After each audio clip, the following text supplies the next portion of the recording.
Welcome, everyone, to Ask Me Anything with psychotherapist Elaine Belson. I am going to address a question that I received in the comments section from the previous video.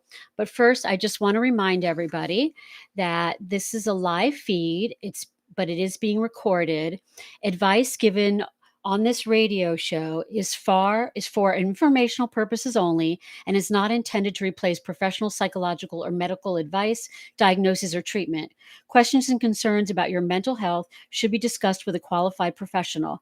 Any use of this information is the sole responsibility of the listener. If you are having thoughts of harming yourself or someone else, call 988 or go to the nearest emergency room. Okay, so the question that I received is from Mike Fritzius, call him Fritz.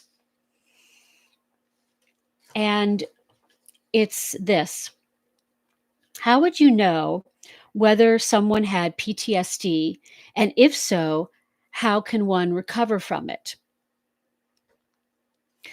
So thank you, Fritz, for that question. By the way, Fritz has a service. It's called Podcastify, and you can find it at podcastify.me.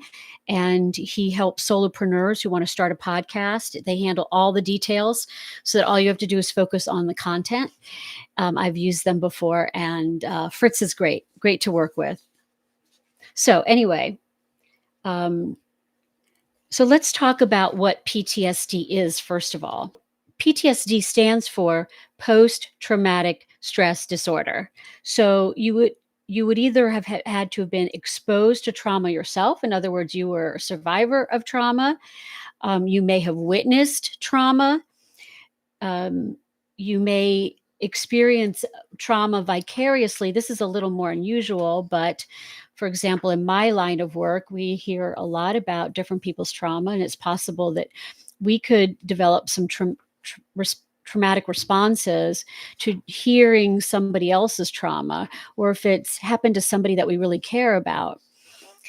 And then the other thing is that there's two different types of trauma, right? There's acute trauma, which is, I think, what we typically think of, when there's an event that happens. But the other type is chronic trauma. And that is something that happens over time. And we see that a lot in childhood. Bessel van der Kolk, he has a book. It's called The Body Keeps the Score. I highly recommend it. His name is BESSELVANDERKOLK, and it was on the bestseller list for almost 300 weeks. So anyway, he says that they have found through the research that chronic emotional abuse and neglect can be just as devastating as physical abuse and sexual molestation. But the CDC found that 1 in 5 Americans have been sexually molested as a child. 1 in 4 has been beaten by a parent. 1 in 4 of us grew up with alcoholic relatives. And 1 out of 8 of us has witnessed their mother being beaten or hit. So that's really sad data, isn't it? How many people have had acute traumatic exposure, right? But then there's a lot of others who have had chronic exposure to emotional abuse and neglect. In fact, emotional neglect, like a parent who's just not responsive, can be more damaging than a parent who is more aggressive or assertive and emotionally, verbally abusive. So let's talk about how we differentiate PTSD. So how would one know that they have it, is what Fritz was asking. So there are a couple of there's quite a few criteria, but there's a couple that I'm gonna mention that are unique to PTSD. and especially in tandem um, with other symptoms. So the ones that are tend to be unique are, you may have heard of, are flashbacks. So this is when a person is actually reliving an experience like they're actually there. It would almost be like the experience you feel when you are in a dream. You feel it's real. You feel like you're really there. It's not recalling a memory. It's actually reliving the memory. So that's flashbacks. Another one is hypervigilance. And so the person is very on edge and constantly watching and waiting and looking for um, signs that there may be some danger. I had a patient once who had PTSD. The first thing he did when he walked into my office is walked over to the window and peeked through the blinds to make sure that there was nobody there, right? So that's a good example of hypervigilance. People with hypervigilance will often, if they're in crowded places, they'll always sit in the back, like in a restaurant or movie theater, they'll always sit in the very back so they can see everybody else. They can see what's going on. Nobody can come up and surprise them. And I had a patient who actually got a service dog because his responses with unexpected, when people approached him unexpectedly, were so aggressive that he felt like he needed to have a dog there to protect the other people as well as himself.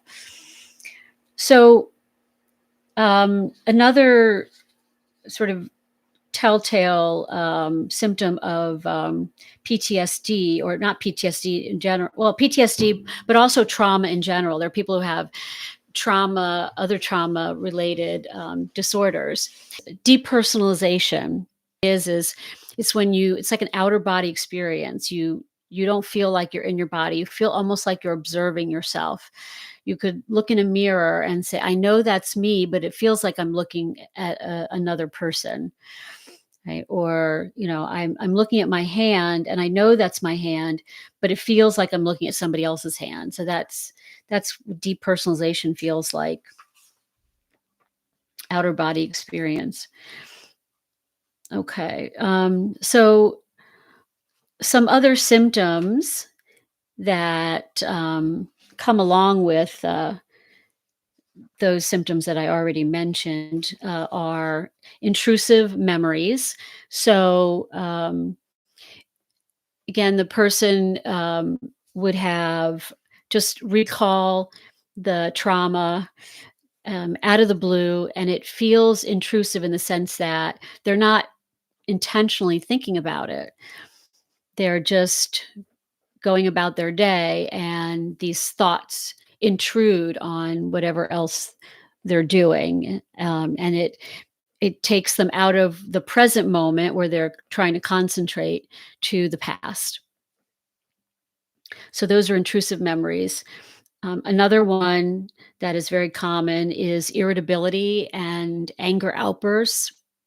And often, if it's particularly with men, we often treat it with alcohol, but yeah, they're just easily agitated. Always seem like it's just easy to rile them up, right? And get angry um, very easily.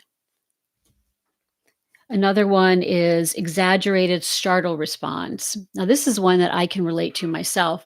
Having been in the army, even though I wasn't in combat, I was in Afghanistan, and we did have some mortar attacks, and I didn't appreciate it at the time, but when I got home and I would be concentrating on something, and all of a sudden my phone would ring, and I would literally like jump out of my skin. It was such a I can't even describe, but it was such a strong response that it really surprised me. So sometimes people with this symptom will, if there's a loud noise, they will all of a sudden, I've had patients who like hide under a table because of a loud noise. I've had a patient who told me about, seeing a paper bag on the road and um, swerving around it because in that moment he thought it could be an IED, even though he was back home. Right? Another one is emotional detachment. So, kind of a numbing. If you don't want to feel uncomfortable feelings, you can emotionally detach yourself, and then you won't have any feelings at all, right? And so that person might be more withdrawn into themselves. And then the last one is panic attacks. So most of you, I'm sure, are familiar with panic attacks. These are episodes of intense anxiety that are accompanied by other physical symptoms like rapid heart rate, dizziness, um, perspiration. Fritz asked, "How can you recover from it?" Well, I will tell you this, that it's not a quick fix, but it's a necessary one. You cannot go through a traumatic event and not need some sort of treatment. And that's because, um, the way that it impacts the brain and impacts the brain's response to trauma, um, you have to work through all of that. And if you don't, it's not going to go away on its own. So, one um, one approach, one treatment you may have heard of is called EMDR, and that stands for eye movement desensitization reprocessing. And the reason why eye movement is mentioned in there is because that's a central part of the treatment. What the therapist does is it has the patient moving their eyes back and forth, usually with a pen. They'll have them follow the pen back and forth like this. And apparently, this has a reprocessing effect on the brain and the way that you process traumatic memories. The thing about EMDR is it will it will change how you react to those triggers and or memories of the event. So something external or internal. So the advantages here are it's much quicker and it is used a lot in the military. In fact, I was trained in it when I was in the Army. Um, you don't go into great detail about the trauma, so it's less less exposure to all of the details of the traumatic event. Um, the focus, though, is on changing the symptoms as opposed to talking about how it may have affected the way that you cope and your personality, uh, and the way that you uh, problem solve or react to things. So it's it's better at reducing the feelings that you get when you think about a traumatic memory. Traditional therapy, we do a couple of different things. First of all, we have to be really careful about not what we call flooding the patient. So, flooding is when that patient gets overwhelmed by traumatic thoughts or feelings. First, before we even get into talking about the trauma, is we teach the patient how to regulate their emotions and regulate their thoughts. So I use the analogy of like a faucet, learning to turn a faucet on and off. They have to be able to turn it on and be able to talk about feelings or the memories or or experience some of the physical sensations related to the trauma, but able to turn it back off again when they leave the consulting room. Um, so what we do is they teach them a number of different techniques, relaxation techniques, some cognitive interventions. The other thing that's really important is to never push a patient to talk about the trauma. Um, the trauma itself was a um, helpless experience, and so we don't want to re-traumatize a person by making them feel pressured into, to acknowledging or getting in touch with the trauma again, right? So that can be what we call re-traumatizing. One of the things that is most important is the relationship that the patient has with the therapist. I mean, I've had patients share with me trauma that they've never told anyone else, not even a spouse, and certainly not a parent. That happened like when they were growing up. So I would have been the first person that they told.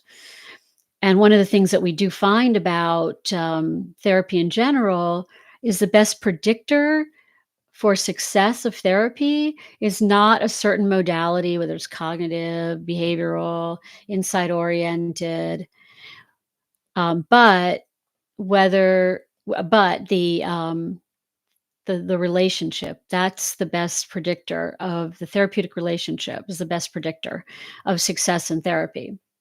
So you have to really build that relationship. And then you take an eclectic approach.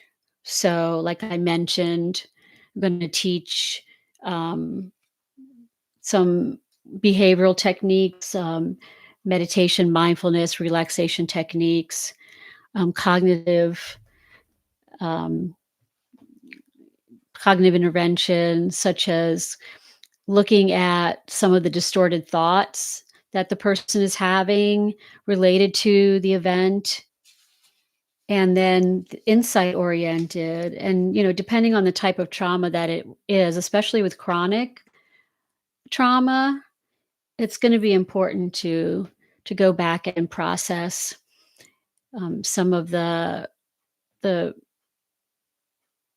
trauma that that person went through and to help them to heal from that. And of course, we have to understand that, and this is really important, the way trauma affects the brain is the brain holds on to that trauma, and so and it can impact how the person responds. This person is responding as though they're still in that traumatic event, or that the traumatic event could happen again, right? So they get kind of stuck there neurologically, and so that's why it's important to remember that this is a long process of helping that person to reprogram the way they respond. Or that on top of the criteria that I mentioned for PTSD, psychiatric criteria, there's a lot of chronic physical ailments which have been associated with trauma, namely because if somebody's chronically angry or scared, they're going to have constant muscle tension.